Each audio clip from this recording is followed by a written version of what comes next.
नमस्कार दोस्तों, GK study with Rakesh में आपका हार्दिक स्वागत है। दोस्तों, हम लास्ट वीडियो लेक्चर में पॉलिटी पढ़ रहे थे। पॉलिटी के अंतर्गत हमने भाग 1 को कंटिन्यू किया था। भाग 1 में हमने आर्टिकल 1 और आर्टिकल 2 को देख लिया था दोस्तों, जो अच्छे तरीके से व्याख्या कर ली थी। आज हम बात करेंगे दोस्तों आर्टिकल 3 और आर्टिकल 4 के बारे में, जो एग्जाम के दृष्टिकोण से बहुत ही महत्वपूर्ण है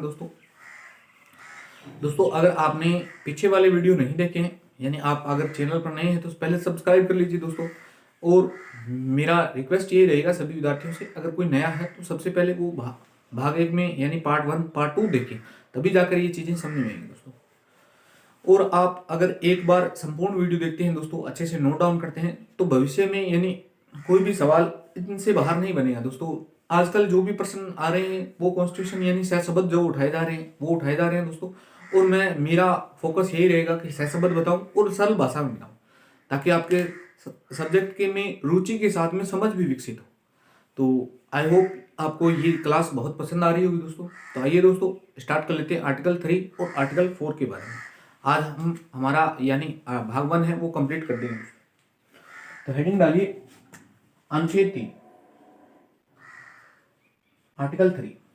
बिल्कुल सिंपल आर्टिकल है दोस्तों। आर्टिकल 2 देखा था, 2 में हमने ये देखा था कि कोई भी बाहरी प्रदेश उसको भारत के राज्य क्षेत्र में मिलाना है तो उसकी प्रक्रिया का उल्लेख था। आर्टिकल 3 वो यही कहता है कि अगर राज्य के क्षेत्र यानी राज्य क्षेत्र के अंतर्गत यानी भारत के अंतर्गत जितने भी राज्य आते हैं, उन राज्यों में किसी भी प्रकार का परिवर्तन करना है या उनका नाम बदलना है, सीमा कम ज्यादा करनी है, तो वो सब प्रक्रिया का उल्लेख कौन करता है? तो आर्टिकल 3 करता है। बिल्कुल सिंपल आर्टिकल है, लिखते ही याद हो जाएगा दोस्तों। भारत के राज्य क्षेत्र में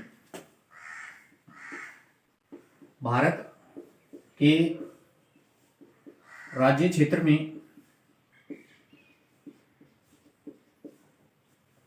किसी भी प्रकार का परिवर्तन करना है, किसी भी प्रकार का परिवर्तन करना है तो उसकी प्रक्रिया का उल्लेख, तो उसकी प्रक्रिया का उल्लेख यानी भारत के राज्य क्षेत्र में किसी भी प्रकार का परिवर्तन करना है तो उसकी प्रक्रिया का उल्लेख आर्टिकल किस में है? तो आर्टिकल 3 में दोस्तों। ये पहली बात तो ये ध्यान रखें। अब किसी भी प्रकार का कैसा परिवर्तन हो सकता है तो वो सब हम देखेंगे। तो दोस्तों नोट लगाकर ये बातें लिख लेना, ये एग्जाम में अक्सर पूछी जाती है। तो आर्टिकल 3 के अंतर्गत नोट लगा रहा हूं दोस्तों। कौन करेगा? सब पर बात करेंगे, यानी ये बातें सब आपको नोट के अंतर्गत लिखनी है। नोट, पहला नोट है कि आर्टिकल 3 के अनुसार यानी अनुच्छेद 3 के अनुसार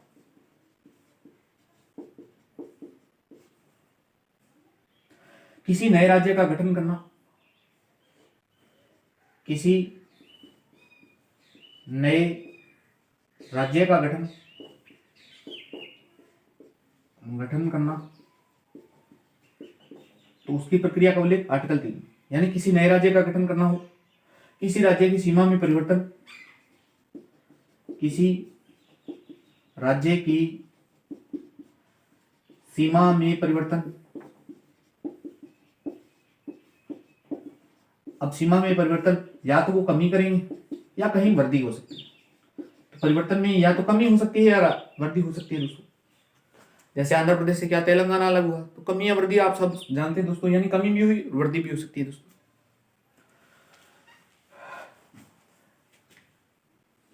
किसी राज्य के नाम का, किसी राज्य के नाम में परिवर्तन, ये स्टार लगाना दोस्तों, यहां प्रश्न बन सकता है दोस्तों। ये तो चीज चलो आप गैस कर सकते हैं। किसी राज्य का गठन, यानी अब सीधी सी बात है, राज्य का गठन करेगा तो कौन करेगी? केंद्र सरकार करेगी, स्टेट सरकार नहीं करेगी। अगर स्टेट सरकार के हाथ में होता तो सारे राज्य हड़प लिए जाते एक दूसरे के। तो लेकिन यहां आपको गड़बड़ी हो सकती है, क्योंकि किसी राज्य के नाम में परिवर्तन, आपको सीधा ही ऑप्शन देखो, आसान प्रश्न मिल सकता है। यानी कई बार यूपीएससी भी आसान प्रश्न पूछ लेती है। अब की बार जैसे प्रश्न पूछा था निजता का अधिकार भारतीय संविधान के किस आर्टिकल में, सीधा सीधा ही पूछ लेती है दोस्तों। अब की बार ऐसा है, राजस्थान ऐसा ही में प्रश्न पूछा कि ग्राम सभाओं के गठन का उल्लेख भारतीय संविधान के किस अनुच्छेद में, तो सभी को पता है आर्टिकल 40 में है। इस प्रकार के भी प्रश्न बन सकते हैं। तो मेरा कहने का मतलब ये प्रश्न बहुत कॉमन है और यहाँ से पूछ सकते हैं दोस्तों। ये प्रश्न गलत होने की ज्यादा संभावना रहती है दोस्तों। क्यों? क्योंकि हम राज्य के और कोशिश ये करते हैं कि हम राज्य वाले चेंज कर सकते हैं, जबकि ऐसा नहीं है। राज्य किसी अपने नाम में परिवर्तन नहीं कर सकता दोस्तों। कोई भी राज्य, राजस्थान वाले ये नहीं कह सकते कि मेरा नाम फलाना हो जाएगा, तो ये नहीं कर सकते। कौन करेगा? सेंट्रल सरकार करेगी दोस्तों। तो ये ध्यान रखना, स्पष्ट लगा लेना। किसी भी राज्य के नाम में परिवर्तन करना है, जैसे पहले ओडिशा का नाम था, उड़ीसा था, ओडिशा हो गया, तो कौन करेगा? केंद्र सरकार किया दोस्तों। तो ये 3 परिवर्तन कर सकते हैं, तो आर्टिकल 3 में आएंगे ये तीनों क्यों। किसी नए राज्य का गठन करना हो, किसी राज्य की सीमा में परिवर्तन, चाहे कमी हो चाहे वृद्धि हो, किसी राज्य के नाम में परिवर्तन, तो ये भी किसका काम होगा? केंद्र सरकार का काम होगा, यानी सेंट्रल लेवल पर काम होंगे दोस्तों। राज्य इनमें हस्तक्षेप नहीं करता है दोस्तों, राज्य की कोई भूमिका नहीं रहती है। दूसरा नोट लगाकर लिख देता हूं दोस्तों, अनुच्छेद 3 के अनुसार, अनुच्छेद 3 के अनुसार इस संदर्भ में इस संदर्भ में ये लाइन वेरी वेरी इंपॉर्टेंट है दोस्तों, एग्जाम के दृष्टिकोण से स्टार लेना। अनुच्छेद 3 के अनुसार इस संदर्भ में किसी भी प्रकार के परिवर्तन के लिए, किसी भी प्रकार के परिवर्तन के लिए विधेयक संसद के किसी भी सदन में रखा जा सकता है। विधेयक संसद के किसी भी सदन में रखा जा सकता है।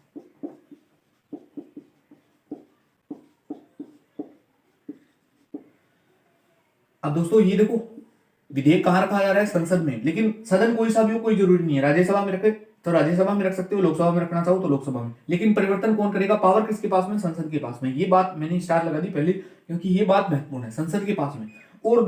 और इसी में लिख देता हूं दोस्तों, संसद में रखे जाने से पूर्व, संसद में रखे जाने से पूर्व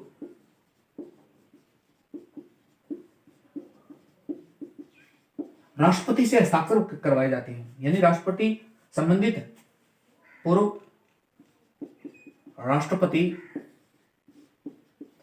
संबंधित राज्य विधानमंडल से सलाह भी लेते हैं। राज्य विधानमंडल से सलाह लेते हैं। अब दोस्तों ये सलाह लेते हैं, लेकिन राष्ट्रपति इसके लिए बाध्य नहीं है, जो कि बाध्यकारी नहीं होगी, जो कि बाध्यकारी नहीं होगी। फॉर एग्जाम्पल, मान लीजिए हमारा राजस्थान, अब मैं राजस्थान से बिलोंग करता हूं, मान लीजिए उत्तर प्रदेश है, उत्तर प्रदेश की यानी उत्तर प्रदेश वाले राज्य वाले तंग कर रहे हैं, सेंटर का और राज्य में हस्तक्षेप हो रहा है, तो सेंटर सरकार क्या करती है? यानी कोई भी पॉलिटिकल इश्यू नहीं, देखिए मैं एग्जांपल देने की कोशिश कर रहा हूं। यानी मान लीजिए उत्तर प्रदेश की सीमा में परिवर्तन करना है, उत्तर प्रदेश का कोई हिस्सा है वो दूसरे राज्य में देना चाहते हैं। अब उत्तर प्रदेश सरकार कभी ये चाहेगी कि उनका हिस्सा किसी अन्य राज्य में जाए? तो बिल्कुल नहीं चाहेगी। तो वो समझ, यानी ये लाइन लिखी है ना, राज्य विधानमंडल से पूछा जाएगा, तो राज्य विधानमंडल मना ही करेगा। अब वो मना करे चाहे यस करे चाहे नो करे, कोई फर्क नहीं पड़ेगा। यानी ये स्पष्ट लाइन लिखी है कि जो कि बाध्यकारी नहीं है, बस पूछा जाता है, परामर्श लिया जाता है, बाकी काम सब सेंटर करेगा दोस्तों। यानी अगर सेंटर सरकार ने चाह लिया ना दोस्तों, यानी संसद चाहती है, तो बिल पारित हो जाएगा दोस्तों, उसका स्टेट का है यानी स्टेट का विभाजन हो जाएगा। लेकिन सेंटर सरकार ऐसा करती नहीं है दोस्तों। यानी एक जरूरत होती है, क्योंकि अगर कोई भी स्टेट खड़ा करती है तो उस पर बहुत सारा खर्चा, बहुत सारा कुछ आता है दोस्तों, ये आप सभी जानते हैं। मैं तो सिर्फ आपको समझाने के दृष्टिकोण से बता रहा हूँ। यानी अनुच्छेद 3 के अनुसार इस संदर्भ में किसी भी प्रकार के परिवर्तन के लिए विधेयक सबसे पहले कहाँ रखा जाता है? संसद के किसी भी सदन में रखा जा सकता है दोस्तों। राष्ट्रपति की पूर्व अनुमति से ये विधेयक लाया जाता है। राष्ट्रपति यानी इस विधेयक को रखने से पूर्व भी राष्ट्रपति क्या कर लेते हैं दोस्तों? संबंधित राज्य विधानमंडल से पूछ लेते हैं, लेकिन उस राज्य विधानमंडल ने चाहे यस का हो चाहे नो का हो, कोई फर्क नहीं पड़ेगा। उनकी अगर यस कहे तो अच्छी बात है, नहीं कहा तो भी अच्छी बात है, जो कि बाध्यकारी नहीं है। ये आर्टिकल 3 का एक दूसरा या तीसरा नोट था दोस्तों, वेरी वेरी इंपॉर्टेंट है ये। नेक्स्ट, अब दोस्तों संसद, मैं बार बार कह रहा हूं संसद, तो संसद किस प्रकार के, ये नोट लगा कर लिख देता हूं। संसद सामान्य बहुमत से प्रस्ताव पारित करती है। संसद सामान्य बहुमत से प्रस्ताव पारित करती है। ये लाइन तो बहुत ही ज्यादा इंपॉर्टेंट है दोस्तों। कथन यानी आपसे प्रश्न पूछ, देखो प्रश्न इस प्रकार आएगा कि निम्नलिखित कथनों पर विचार कीजिए और सही उत्तर का चयन कीजिए। पहला कथन दे रखा है कि किसी भी राज्य के नाम में परिवर्तन करना भारतीय संविधान के आर्टिकल 3 में उल्लिखित है। बिल्कुल सही बात है। संसद सामान्य बहुमत से नाम में परिवर्तन, यानी संसद सामान्य बहुमत से ये सब कुछ रखती है, तो ये बात बिल्कुल सही है। यहां सामान्य बहुमत लिखा हुआ है दोस्तों, विशेष बहुमत या प्लस आधे राज्यों का बहुमत, ऐसा कुछ शब्द उल्लिखित नहीं है दोस्तों। अब सामान्य बहुमत क्या होता है, विशेष बहुमत क्या होता है, विशेष बहुमत प्लस आधे राज्यों का बहुमत क्या होता है दोस्तों, इस पर मैं पूरा वीडियो लेक्चर लेकर आऊंगा दोस्तों। नेक्स्ट वीडियो होगा वो इसी पर होगा, यानी हम संसद में जो प्रस्ताव पारित किए जाते हैं वो, यानी आर्टिकल 336 यानी 368 के अंतर्गत संसद कितने तरीकों से संविधान संशोधन कर सकती है दोस्तों।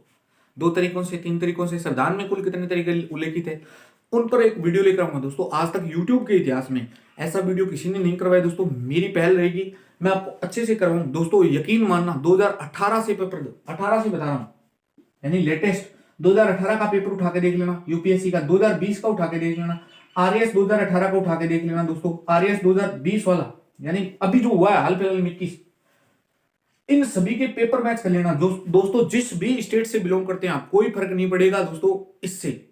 लेकिन ये प्रश्न है ना संविधान संशोधन विधेयक वाला, जो मैं नेक्स्ट वीडियो में लेकर, ये दोस्तों इतना कॉमन है, यहां से इतने प्रश्न बनते हैं आप, यानी 1% तो छपता ही छपता है, 100% छपता है दोस्तों। अब की बार यूपीएससी में 2 प्रश्न आए थे दोस्तों, अगर एक मात्र चैप्टर से 2 प्रश्न आ जाते हैं तो दोस्तों बल्ले बल्ले हो जाएगी हमारी तो, और इतना आसानी इजी गोइंग में समझ में आ जाएगा। तो मेरा का प्रयास यही रहेगा कि आपको उतना कंटेंट उपलब्ध करवा दिया जाए ताकि आपका भविष्य में आने वाला सवाल कभी गलत ना हो दोस्तों। बस आपका साथ चाहिए, यानी आप देखते हो तो कमेंट करते हो तो अच्छा लगता है दोस्तों, और कुछ नहीं है।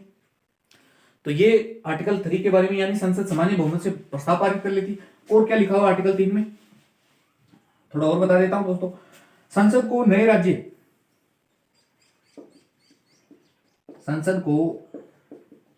राज्य के निर्माण की पावर है दोस्तों। संसद को नए राज्य निर्माण,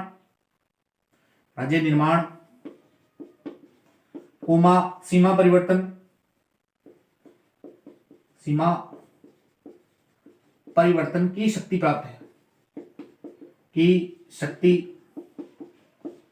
प्राप्त है। इसलिए भारतीय संसद के बारे में कहा जाता है, इसलिए कहा जाता है, क्या कहा जाता है दोस्तों वो देख लीजिए। 2 स्टेटमेंट आती है दोस्तों, विनाशी राज्यों का अविनाशी संघ। आपसे पूछे कि विनाशी राज्यों का अविनाशी संघ,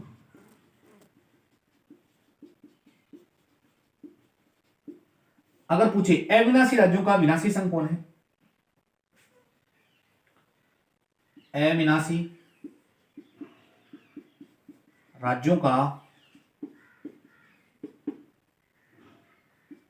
विनाशी संघ। अब दोस्तों लाइन से मेरे हिसाब से मतलब बताने की आवश्यकता नहीं है, विनाशी राज्यों का अविनाशी संघ, यानी ऐसा कोई राज्य जो विनाशकारी है, जो केंद्र सरकार के बीच में टकराव की स्थिति पैदा करता है, तो अब वो यानी उस राज्य को सुधारने के लिए फिर केंद्र सरकार क्या कर सकती है, उसको तोड़ मरोड़ सकती है, उसके नाम परिवर्तन कर सकती है, उसकी सीमा में परिवर्तन कर सकती है, उसकी सीमा में कमी या वृद्धि कर सकती है दोस्तों। दो राज्य यानी उसको तोड़कर दो राज्य बनाए जा सकते हैं। तो ये विनाशी राज्यों का अविनाशी संघ, यानी अविनाशी संघ यानी संघ सरकार को कोई फर्क नहीं पड़ेगा, संघ सरकार का विभाजन नहीं किया जा सकता। जबकि यहां देख लीजिए विनाशी संघ यानी अविनाशी राज्य, यहां राज्यों को तोड़ नहीं सकता। तो ये स्थिति यानी ये किसके बारे में कहा जाता है, तो ये भारत के बारे में कहा जाता है, जबकि ये कहा जाता है यूएसए के बारे में। ये आपको पढ़ने की आवश्यकता नहीं है, क्योंकि इंटरनेशनल रिलेशनशिप अभी हम पढ़ रहे हैं, हम तो सिर्फ भारतीय राज्यव्यवस्था को देख रहे हैं। तो भारतीय राज्यव्यवस्था में आप ये ध्यान रख लेना, विनाशी राज्यों का अविनाशी संघ किसे कहा जाता है, तो भारत की संसद के बारे में ये कहा जाता है। जबकि यूएसए की संसद के बारे में क्या कहा जाता है, तो यूएसए की संसद के बारे में ये कहा जाता है अविनाशी राज्यों का विनाशी संघ कहा जाता है, क्योंकि वहां राज्य की सीमा में परिवर्तन ये ऐसा कुछ नहीं कर सकता, यानी संघ ऐसा कुछ नहीं कर सकता, जबकि यहां संघ कर सकता है, बिल्कुल कर सकता है दोस्तों। तो आई होप ये आपको क्लियर हो गया। आर्टिकल 3 के बारे में 3 ही स्टेटमेंट बनती है दोस्तों। पहला स्टेटमेंट यानी किसी भी राज्य की सीमा में परिवर्तन, नाम में परिवर्तन, सीमा में परिवर्तन, नाम में परिवर्तन, ये आर्टिकल 3 में उल्लिखित है। इसको करने की पावर किसके पास में, संसद के पास में। संसद किस प्रकार के संविधान संशोधन यानी सामान्य बहुमत से सामान्य बहुमत से ये सब कुछ कार्य करती है। तो ये 3 लाइनें ही वेरी वेरी इंपॉर्टेंट दोस्तों। इससे ज्यादा एग्जाम में कभी प्रश्न नहीं पूछा, बिल्कुल कॉमन सा प्रश्न आ जाता है दोस्तों। एक कॉमन सा प्रश्न क्या बनता है दोस्तों, प्रश्न ये बनता है कि राज्य के नाम में परिवर्तन करने की शक्ति किसके पास में, तो ये ध्यान रखना दोस्तों, संसद के पास में। तो ये था आर्टिकल 3। आर्टिकल 3 के बारे में इससे ज्यादा कोई प्रश्न नहीं बनता दोस्तों। अब कोई करंट में जैसे किसी राज्य का नाम में परिवर्तन हुआ है तो वो आप देख सकते हैं दोस्तों, वो तो खैर करंट का इशू आ रहेगा। जैसे जम्मू कश्मीर है, जम्मू कश्मीर पहले एक विशेष राज्य का दर्जा प्राप्त था दोस्तों, यानी वहां आर्टिकल 370 लागू थी, लेकिन वर्तमान में 370 जो निष्प्रभावी है, नहीं उसके कुछ खंड निष्प्रभावी कर दी गई। 35A नाम का अनुच्छेद था, वो तो समाप्ति कर दिया गया दोस्तों। चलो एक प्रश्न पूछ लेता हूं दोस्तों, आर्टिकल चलो रहने दो, ये आपको 35A भारतीय संविधान के किस भाग में उल्लेखित है बता देना दोस्तों कमेंट करके। यानी मैं ये पूछ रहा हूं, आर्टिकल 35A ये भारतीय संविधान के किस भाग में उल्लेखित है, भारतीय संविधान के किस भाग में उल्लेखित है।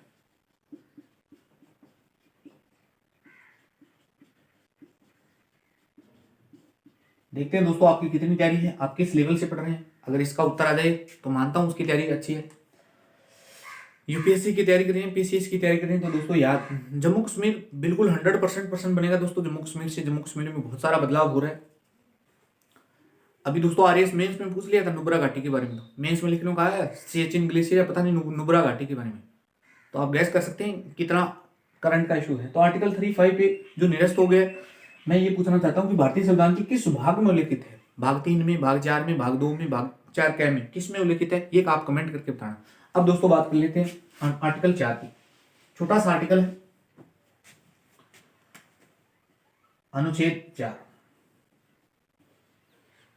आर्टिकल 4 दोस्तों अनुच्छेद 2 व 3 के तहत, अनुच्छेद 2 व अनुच्छेद 3 के तहत जो भी कार्य हमने किए ना उन्हें संविधान संशोधन नहीं माना जाएगा। के तहत जो भी परिवर्तन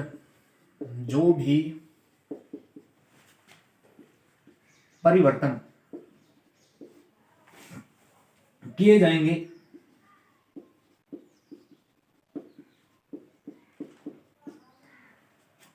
वे अनुच्छेद 368 की प्रक्रिया के तहत नहीं आएंगे।